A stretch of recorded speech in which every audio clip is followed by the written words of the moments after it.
Renova study point की भूगोल की क्लास में आपका हार्दिक स्वागत है। आज हम ज्योग्राफी के एक बहुत ही महत्वपूर्ण टॉपिक पर चर्चा करने जा रहे हैं जो हम सब के लिए बहुत ही महत्वपूर्ण है और एक सभी के लिए रुचिप्रद भी बना हुआ है कि जो वर्तमान की पृथ्वी है उसके जो महाद्वीप हैं वो वर्तमान स्थिति में किस प्रकार से आए हैं उसके बारे में हम अध्ययन करेंगे। उसको लेके हम एक जर्मन के प्रसिद्ध भूगोलवेता रहे हैं, जलवायुवेता भी रहे, उनका नाम है अल्फ्रेड वेगनर। उनके सिद्धांत के बारे में आज हम अध्ययन करेंगे। उन्होंने एक सिद्धांत दिया था महाद्वीपीय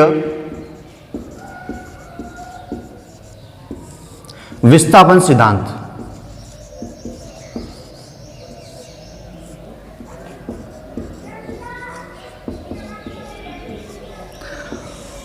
अल्फ्रेड वेगनर ने यह दिया था। वेगनर मूल रूप से जलवायुवेता थे। उन्होंने जब इस पृथ्वी का अध्ययन किया तो उनको लगा कि इस पर जो वर्तमान के जलवायु कटिबंध हैं वो उनको स्थानांतरित हुए पाए गए, कि उनको लगा कि ये जलवायु जो यहाँ पे वर्तमान में बर्फीली जलवायु, वहाँ पे कभी मरुस्थल हुआ करता था और जो वर्तमान में मरुस्थल है वहाँ पे कभी बर्फ गिरा करती थी। तो उन्होंने इसके अध्ययन के लिए उनके सामने दो तथ्य आए। पहला तथ्य था कि जलवायु कटिबंधों का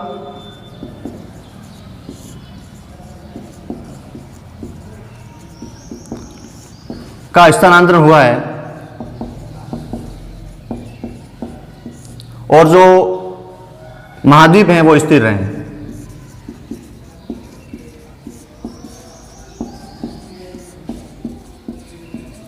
और दूसरा फैक्ट था कि महाद्वीपों का विस्थापन हुआ है, महाद्वीपों का स्थानांतरण हुआ है और जलवायु कटिबंध स्थिर रहे।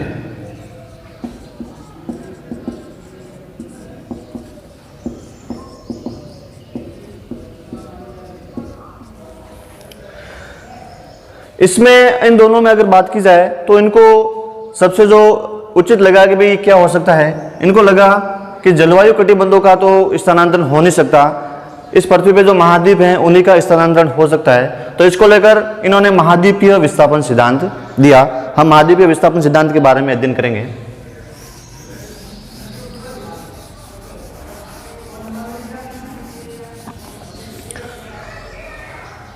अल्फ्रेड वेगनर के अनुसार इस पृथ्वी पर कार्बोनिफेरस युग से पहले, ये हमारी पृथ्वी है, इस पर एक महाद्वीप था और एक महासागर था, विशाल महासागर। इन्होंने इस विशाल महासागर को पैंथालासा नाम दिया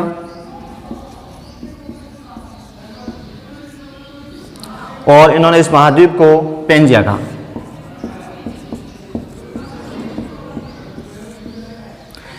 एक ही महाद्वीप था और एक ही महासागर था। कब? कार्बोनिफेरस युग से पहले। कार्बोनिफेरस युग में इस पेंजिया में टूटन होती है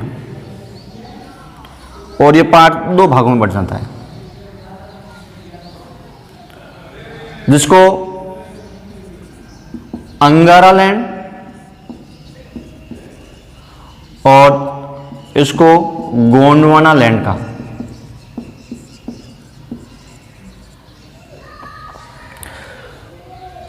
वेगनर के अनुसार इन महाद्वीपों में समय रहते टूटन होती गई और इनका विस्थापन होता गया। विस्थापन होने के पीछे दो बल कार्यरत रहे। वेगनर के अनुसार वो दो बल थे। विस्थापन के लिए जो उत्तरदायी बल थे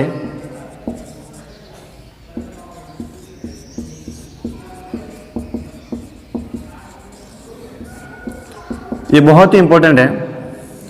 ये कई बार कॉम्पिटिटिव एग्जाम्स में भी पूछा जाता है। विस्थापन के लिए जो उत्तरदायी बल था उसमें जो पहला है वो है गुरुत्व बल और दूसरा है ज्वारीय बल।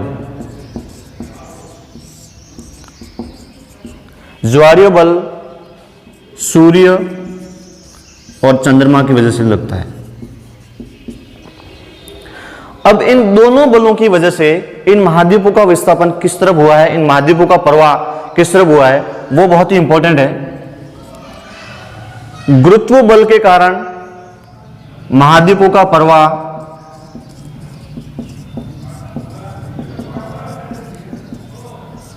विषुवत रेखा की तरफ हुआ है।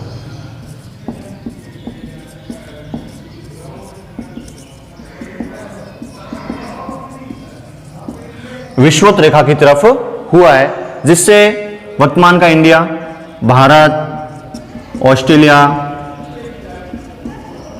और यूरेशिया, ये देश बने।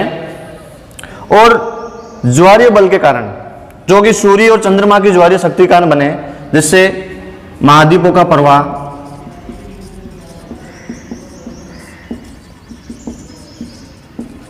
पश्चिम दिशा की तरफ हुआ है,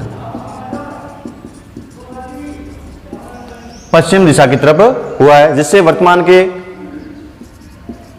उत्तरी अमेरिका और दक्षिणी अमेरिका महाद्वीप अस्तित्व में आए हैं।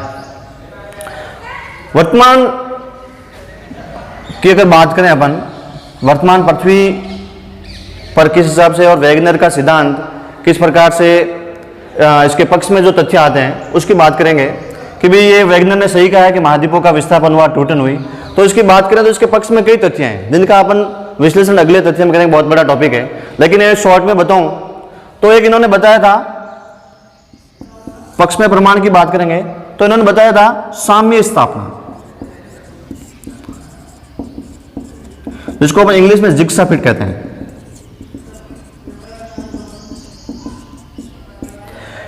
इसके तहत इन्होंने बताया कि ये हमारा अमेरिका है,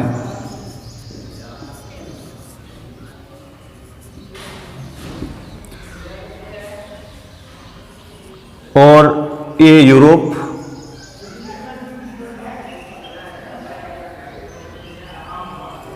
ये अफ्रीका।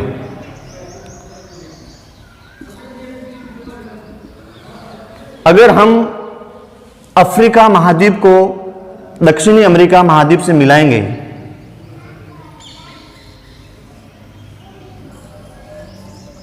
तो ये बिल्कुल आपस में साम्य स्थापित हो जाते हैं, जिससे लगता है कि पूर्व में ये महाद्वीप आपस में मिले हुए थे और अभी वर्तमान में ये गुरुत्व बल और ज्वारीय बल के कारण एक दूसरे से प्रभावित होकर अलग अलग हो गए हैं। जिससे वैगनर ने ये सिद्ध किया कि जो हमारे पास में शुरुआत में जो दो फैक्ट्स थे कि एक तो महाद्वीपों का विस्थापन हुआ है और जलवायु कटिबंध स्थिर रहे हैं, और दूसरा कि जलवायु कटिबंध स्थिर रहे हैं और महाद्वीपों का स्थानांतरण हुआ है। तो इससे हमें पता चलता है कि महाद्वीपों का स्थानांतरण हुआ है और जलवायु कटिबंध स्थिर रहे हैं।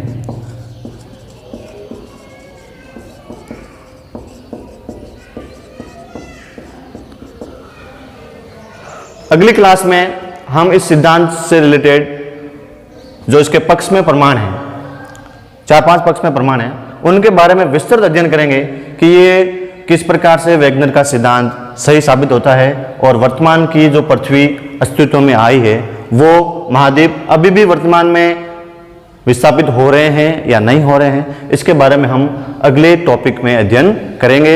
आप सभी रेनवा स्टडी पॉइंट पर बने रहें। आपका खूब खूब धन्यवाद, आभार।